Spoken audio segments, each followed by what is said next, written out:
جیسا کہ اللہ تبارک و تعالیٰ نے قرآن کریم کے اندر فرمایا وَإِذْ أَخَذَ اللَّهُ مِيثَاقَ النَّبِيِّينَ لَمَا آتَيْتُكُم مِّن كِتَابٍ وَحِكْمَةٍ ثُمَّ جَاءَكُمْ رَسُولٌ مُّصَدِّقٌ لِّمَا مَعَكُمْ لَتُؤْمِنُنَّ بِهِ وَلَتَنصُرُنَّهُ قَالَ أَقْرَرْتُمْ وَأَخَذْتُمْ عَلَىٰ ذَٰلِكُمْ إِصْرِي قَالُوا أَقْرَرْنَا قَالَ فَاشْهَدُوا وَأَنَا مَعَكُم مِّنَ الشَّاهِدِينَ۔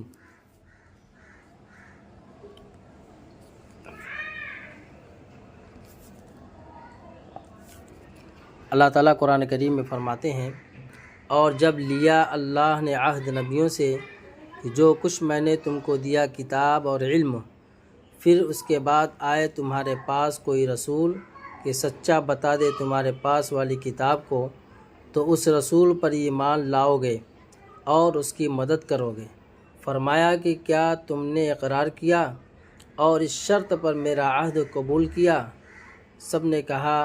ہم نے اقرار کیا اور شرط قبول کیا، عہد قبول کیا۔ قال فاشهدوا وانا معكم من الشاہدین، فرمایا اللہ تبارک تعالیٰ نے تو اب گواہ رہو اور میں بھی تمہارے ساتھ گواہ ہوں۔ اللہ تبارک و تعالیٰ نے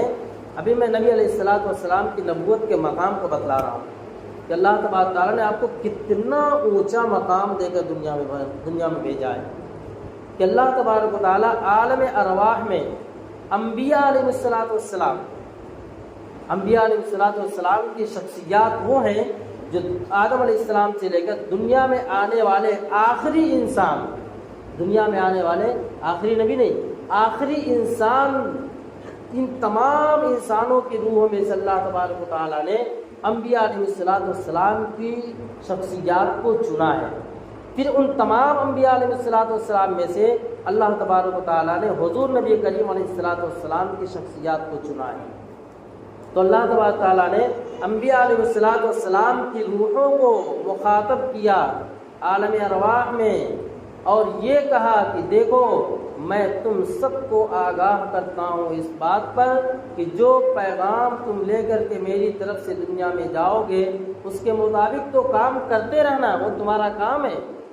چنانچہ آدم علیہ السلام اللہ تبارک تعالیٰ کی طرف سے جو پیغام آئے، اللہ تبارک تعالیٰ کے پیغامات اپنی قوم کو پہنچاتے رہے۔ نوح علیہ السلام آئے، ابراہیم علیہ السلام آئے، یوسف علیہ السلام آئے، اسی طریقے سے سلسلہ چلتا رہا، آخر میں عیسیٰ علیہ نبینا علیہ السلام آئے۔ ان تمام انبیاء کی کڑیوں نے اللہ تبارک و تعالیٰ کے پیغامات کو اپنی قوم تک پہنچاتے رہے، لیکن اللہ نے ایک پیغام اور دیا اور یہ کہا کہ اے انبیاء علیہ السلام کی جماعت سنو، تم سب اپنی اپنی قوم کو اس بات کی خبر کر دینا کہ آخر میں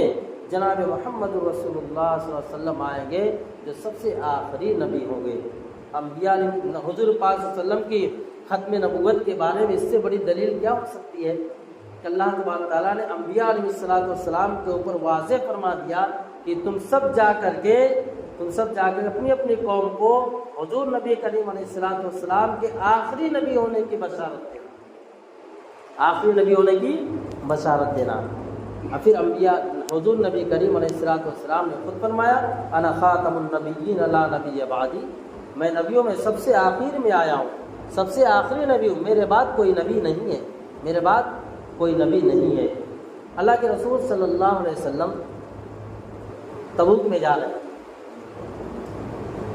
اور قافلہ چل رہا ہے۔ جب اللہ کے رسول صلی اللہ علیہ وسلم جب کہیں جاتے غزوات میں تو تمام صحابہ اکرام جاتے تھے۔ حضرت علی رضی اللہ تعالیٰ عنہ کو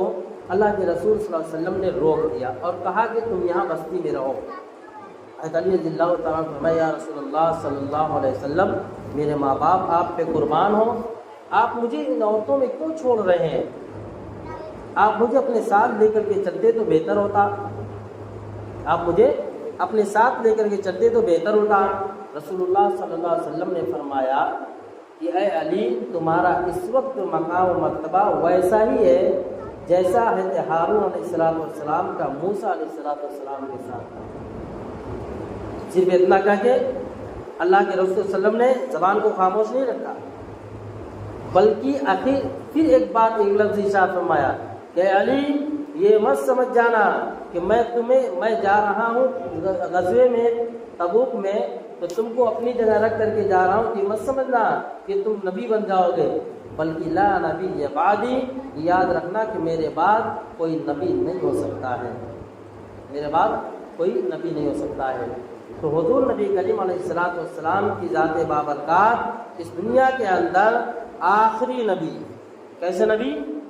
آخری نبی ہے، آپ کے بعد کوئی نبی ہو ہی نہیں سکتا ہے۔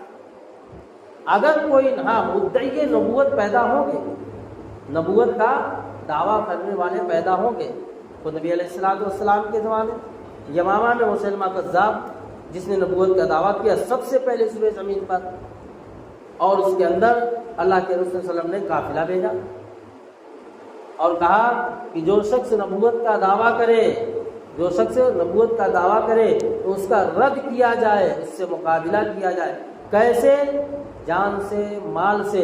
اور اللہ کے نبی صلی اللہ علیہ وسلم نے مسلم شریف کی حدیث ہے، ایک لفظ فرمائے وَأَلْسِنَتُكُمْ، اگر جان اور مال سے اس کا مقابلہ نہیں کر سکتے ہو تو اپنی زبان سے اس کا مقابلہ کرو، اپنی زبان سے اس کا مقابلہ کرو، اس کا رد کرو، اس کو کافر قرار دو۔ اللہ تبارک تعالیٰ قرآن کریم میں فرماتے ہیں وَمَنْ أَظْلَمُ مِمَّنِ افْتَرَىٰ عَلَى اللَّهِ كَذِبًا، جو شخص اپنی طرف اس شخص سے بڑا ظالم کون ہو سکتا ہے جو اس بات کا دعویٰ کرے، جو اس بات کا دعویٰ کرے کہ جس کے لائق وہ نہیں ہے، جس کے لائق وہ نہیں ہے تو جھوٹا قرار دیا جائے گا۔ وہ